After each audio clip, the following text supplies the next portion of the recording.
Kalau orang berakhlak itu hidupnya tuh kayak di surga. Dibaikin sama orang, dia ingin membalas kebaikan. Dijahatin sama orang, dia tenang saja. Yang nyakitin sakit hati tambahan. Tapi kita tenang saja, nggak ada dendam, nggak ada benci, nggak ada dengki. Dengki sih ada, dendam ada, cuma diperangi. Kalau ngomong nggak ada dengki salah. Sebab kelebihan manusia itu ada benih-benih sifat itu dari hawa nafsunya, kemudian kita perangi, itulah kehebatan kita sebagai manusia. Jangan ngomong aku nggak punya dendam, bohong. Jadi kalau saya tiba-tiba mendoakan, ya Allah orang yang berbuat zalim kepadaku, ya Allah ampuni, sebelumnya saya lagi marah itu kayaknya. Saya ingin memerangi saya, bukan berarti tidak punya dendam, tidak. Saya lagi, dia, ya Allah berikan segala kebaikan kepadanya, ya Allah anaknya soleh-solehah, rizkinya panjang umur. Itu bukan berarti kita sudah bersih, kamu punya dendam. Sebetulnya saya memerangi dendam itu. Dan harus begitu, dan tidak akan keluar kalimat sekali yang baik, harus saya pastikan, karena saya belajar baik. Sekalipun tidak boleh keluar. Kalau 1000 doain kebaikan, di 1001 doain jelek, bubar semuanya, hangus. Coba, kan enak. Ternyata di saat ada orang jahat sama kita nggak ngambil hati. Allah, apalagi kita ingat dia saudaraku, dia umat Nabi Muhammad, dia teman satu kampus, dia Allah. Jadi kita memang perlu belajar akhlak itu. Kalau ingin menyampaikan kebenaran nggak pakai akhlak nggak bisa. Bahasa sederhananya lah, penuhi hatinya dengan kebaikanmu, maka dia akan buka akalnya untuk menerima kebenaranmu. Jadi kita perlu, penting sekali ini untuk nanti duduk dengan mertua enak, duduk dengan besan enak, duduk dengan teman kerja enak. Akhlak itu akan nyaman, kita sendiri akan enak.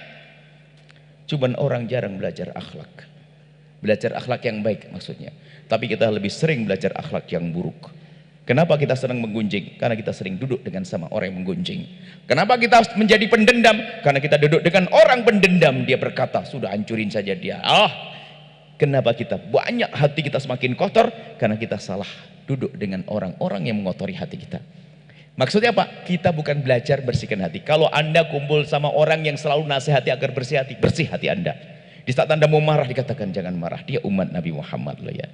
Dia suamimu loh ya. Dia istrimu loh ya. Telah melahirkan 5 anak. Kenapa kau marah-marah dengan dia? Mau marah. Tapi yang satu lagi, dasar memang perempuan semuanya gitu dari dulu. Ini kurang aja.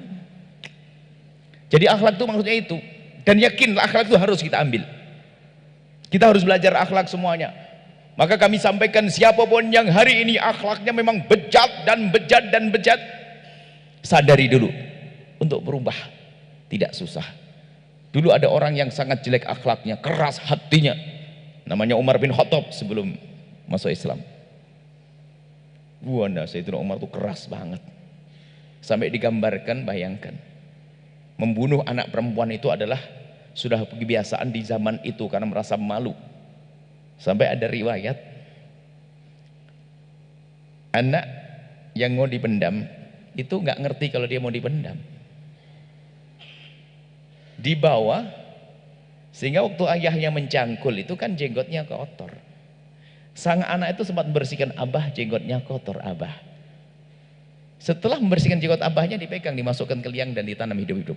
Bayangkan keras hatinya, tidak pernah tersentuh. Tapi setelah kenal Nabi Muhammad, Sayyidina Umar bin Khattab, lihat hatinya menjadi lembut. Sampai diketemukan suatu ketika beliau itu gulat dengan anaknya di halaman.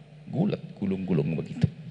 Para sahabat yang berkata, sahabat-sahabat berkata, ya Khalifah, Anda Khalifah begitu dengan anakmu?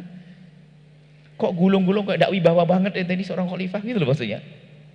Sayyidina Umar berkata, man lam yarham bi ahlihi la yarham bi ummatihi. Orang yang tidak bisa punya kelemat, yang tidak bisa berlemah lembut dengan keluarganya, dia nggak akan bisa lemah lembut dengan orang di luar. Jadi kebanggaan setelah itu berbuat baik. Itu akhlak. Jadi akhlak itu harus wajib, dan itu silsilah nanti. Kalau ada kesempatan kita ada silsilah. Kita lacak, kita harus tahu kekurangan kita, bukan sekedar teori deh. Makanya kalau belajar akhlak itu silsilahnya pertama akhlak kepada Allah, akhlak kepada Rasulullah, baru nanti akhlak kepada orang tua.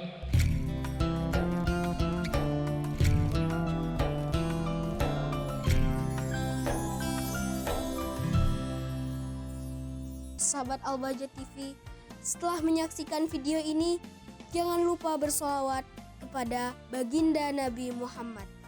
Shollu ala Nabi Muhammad. Allahumma sholli alaihi wa ala alihi wa sahbihi.